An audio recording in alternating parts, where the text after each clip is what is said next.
वादे तो बहुत सारे किए हैं अरविंद केजरीवाल ने चुनाव प्रचार के दौरान। पूरी जान भी फूकी आम आदमी पार्टी ने और उसका नतीजा भी आज आम आदमी पार्टी को मिल रहा है। ये जो पीले और नीले झंडे हैं आम आदमी पार्टी के और पीली पगड़ी पहनकर सुबह से ही उनके समर्थक पार्टी के दफ्तर में अरविंद केजरीवाल का इंतजार कर रहे हैं, जहां पर अरविंद केजरीवाल पहुंच चुके हैं। तस्वीरें वहीं से आ रही हैं और मेरे सहयोगी वरुण भसीन भी आम आदमी पार्टी के दफ्तर पर मौजूद हैं।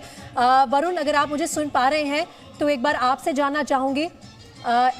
ठीक है, मुझे बताया जा रहा है कि इस वक्त हमारा जो कांटेक्ट है वो वरुण के साथ नहीं हो पा रहा है, लेकिन तस्वीरें अपने आप में सब कुछ जाहिर कर रही है किस तरह से उत्साहित हैं आज आम आदमी पार्टी के कार्यकर्ता इस जीत के साथ। एक नई जान फूंकी है और दावा ये भी कर रहे हैं कि कल जो गुजरात चुनाव के नतीजे आएंगे उनमें भी आम आदमी पार्टी का बेहतरीन प्रदर्शन सबको नजर आएगा। लेकिन गुजरात अभी दूर है। दिल्ली का किला फतेह करने में क्या कामयाब रहे आम आदमी पार्टी के तमाम प्रत्याशी जो मैदान में उतरे थे? क्या प्रदर्शन इससे बेहतर हो सकता था? क्योंकि कुछ ऐसे पीएमईजीपी योजना के तहत 10 लाख लोन लेकर क्या अपना खुद का बिजनेस शुरू करना चाहते हो? इसे लेने के सीक्रेट्स को जानना चाहते हो तो फ्रीडम ऐप को अभी डाउनलोड कीजिए। पॉकेट्स हैं जो आम आदमी पार्टी के लीडर्स का गढ़ माने जाते हैं, जैसे कि मनीष सिसोदिया का ईस्ट दिल्ली, सत्येंद्र जैन, कैलाश गहलोत, गोपाल राय।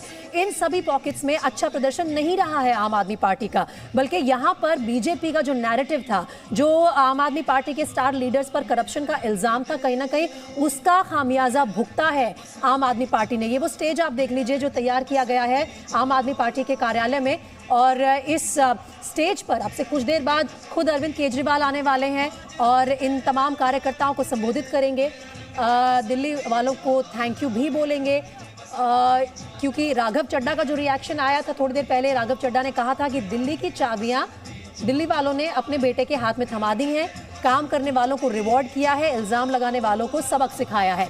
इल्जाम लगाने वाली भारतीय जनता पार्टी, लेकिन ये भी मानना होगा कि भारतीय जनता पार्टी का जो वोट शेयर है उसमें बहुत ज़्यादा डेंट नहीं आया है। 39% वोट शेयर अभी भी है बीजेपी के पास। और उसका क्या मैसेज है, किस तरह से आम आदमी पार्टी उस मैसेज को रीड करेगी, किस तरह से बीजेपी उस मैसेज को रीड करेगी? क्या कोई बहुत बड़े बदलाव होने वाले हैं बीजेपी की दिल्ली यूनिट में? किस तरह के संकेत हैं एमसीडी के चुनाव बीजेपी के लिए, आम आदमी पार्टी के लिए? अब ये देखना होगा कि ये पार्टीज यहाँ से सबक सीखकर आगे कैसे बढ़ने वाली हैं।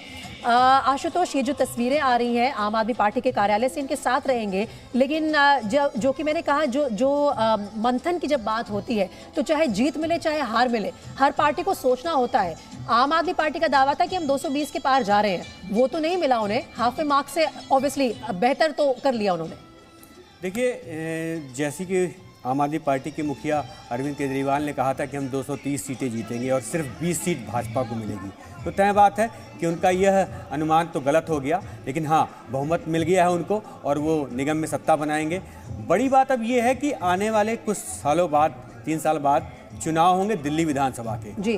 तब उस समय चूंकि निगम में भी आम आदमी पार्टी होगी और दिल्ली विधानसभा में भी आम आदमी पार्टी होगी, तो भाजपा को पूरा मौका मिलेगा कि दिल्ली में अगर कोई मुद्दे होंगे, कुछ ऐसी चीज़ें होंगी जो अच्छी नहीं होंगी, तो उसे मुद्दा बनाकर वो आगे बढ़ेंगे और कहीं ना कहीं विधानसभा चुनाव में अच्छा करने के लिए उसके पास बड़ा मौका होगा। और तब आम आदमी पार्टी के पास कोई एक्सक्यूज नहीं रह जाएगा। किसी को ब्लेम करना मेरे ख्याल से कभी भी सही तरीका नहीं होता। आप काम करके दिखाएं, वही सही तरीका है लोकतंत्र में।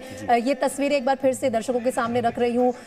2 विंडोज में आप देख रहे हैं। एक तस्वीर है आम आदमी पार्टी के अरविंद केजरीवाल की, दिल्ली के मुख्यमंत्री जब अपने आवास से निकले और कार्यालय जाने के लिए, तो उनके साथ भगवंत मान भी उसी गाड़ी में मौजूद थे। दोनों ने विक्ट्री साइन भी फ्लैश किया और आभार प्रकट किया।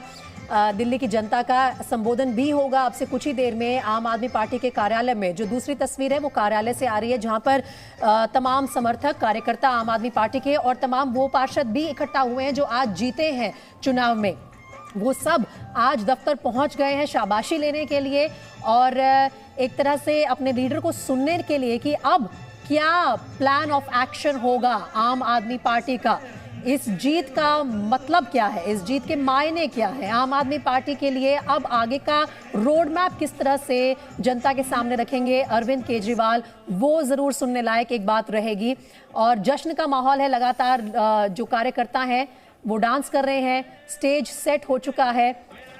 मंच पर बस अब से कुछ ही देर में अरविंद केजरीवाल भी पहुंचेंगे और औपचारिक मेरे ख्याल से घोषणा का इंतजार भी किया जा रहा है आशुतोष की। 250 वार्ड के जो ऑफिशियल अनाउंसमेंट अगर हो जाए तो फिर सही आंकड़ों के साथ ही मेरे ख्याल से आएंगे जनता के सामने अरविंद केजरीवाल।